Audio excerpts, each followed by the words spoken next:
Oi gente, tudo bem? Essa semana a gente vai tratar de direito do consumidor.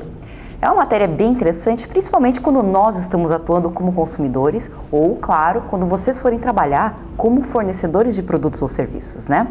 Bem, falando das definições gerais, do CDC. Primeira coisa importante, o que é o CDC? O Código de Defesa do Consumidor, ele foi criado em 1990 pela Lei 8.078, com o objetivo de regular as relações de consumo, ou seja, regular as relações entre o fornecedor e o consumidor. Para isso, é importante que a gente conheça algumas definições. Por exemplo, o que é produto?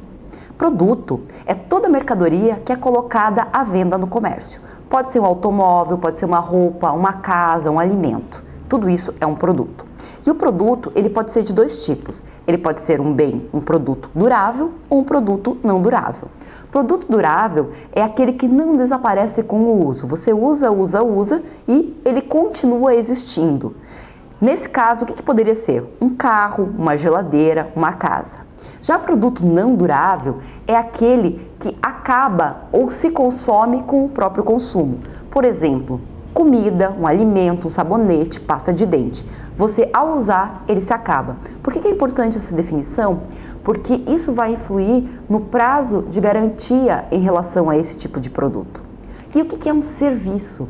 Porque nós, como consumidores, utilizamos produtos e serviços. Serviços é tudo aquilo que você paga para ser feito.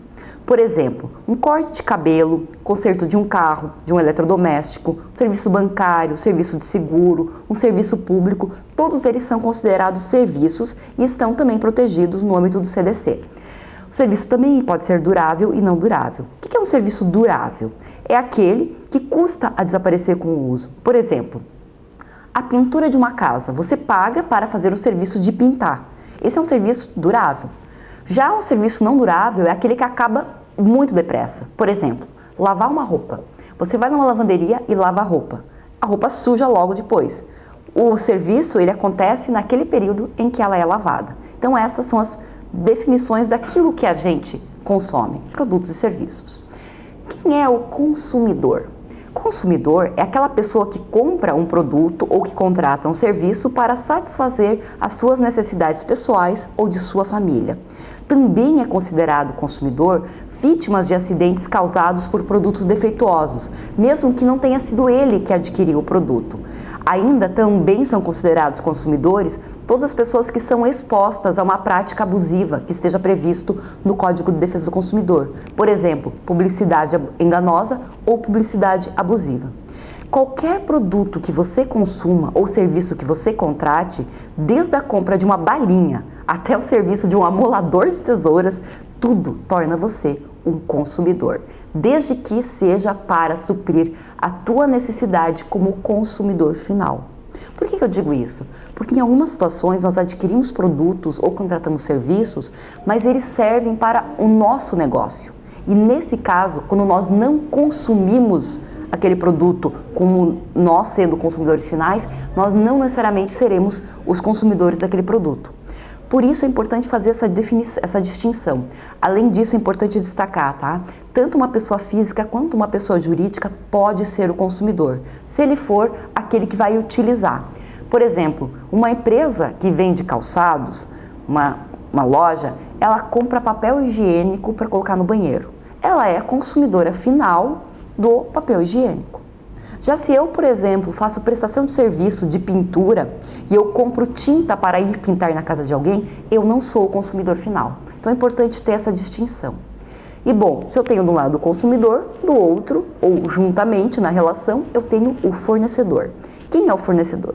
São pessoas físicas ou jurídicas, empresas públicas ou privadas, nacionais ou estrangeiras, que oferecem produtos ou serviços para os consumidores. Essas pessoas ou empresas produzem, montam, criam, transformam, importam, exportam, distribuem ou vendem esses produtos ou serviços para os consumidores. Importante destacar que o fornecedor, empresa pública ou serviço público também é considerado um fornecedor. E por isso a gente tem que entender o que é o serviço público que é prestado então por um órgão público. Esse serviço público é todo aquele que é prestado pela administração pública, por exemplo, saúde, educação, transporte, coleta de lixo, água, luz, esgoto, limpeza pública, asfalto, etc. Então, o governo estabelece as regras e controla esses serviços para que sejam prestados para satisfazer a necessidade das pessoas. Os serviços públicos, eles são prestados pelo próprio governo ou por um terceiro, que é contratado pelo governo, né?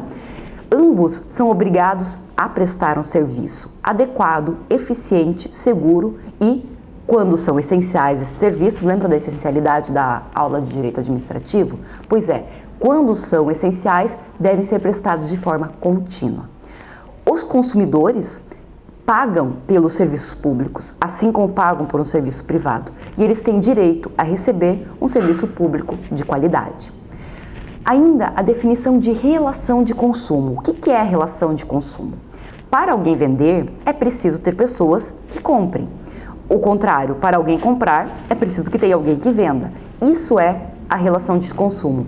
Quando você troca, por exemplo, dinheiro por um produto ou serviço, entre o fornecedor do produto ou serviço e o consumidor, se estabelece uma relação de consumo. Bem, além disso, tem outras duas definições bem importantes que são vícios, que a gente chama de responsabilidade pelo fato do produto e responsabilidade pelo vício do produto. O que é a responsabilidade pelo fato do produto? O fabricante, o produtor, o construtor, seja ele nacional ou estrangeiro, e bem como o importador também, eles vão responder, independente de culpa por parte deles, portanto, responsabilidade objetiva, pela reparação dos danos causados aos consumidores quando houver um defeito decorrente do projeto, da fabricação, da construção, da montagem, de fórmulas, de manipulação, apresentação ou acondicionamento de seus produtos, bem como por informações insuficientes ou inadequadas sobre a sua utilização e seus riscos. E um produto ele é considerado defeituoso, portanto, vai implicar em responsabilidade pelo fato do produto, quando ele não oferece a segurança que legitimamente se espera dele, levando em consideração circunstâncias relevantes como a sua apresentação, os usos e os riscos que dele se esperam e a época em que foi colocado em circulação. Portanto, um produto defeituoso é aquele que não traz a segurança que se espera dele.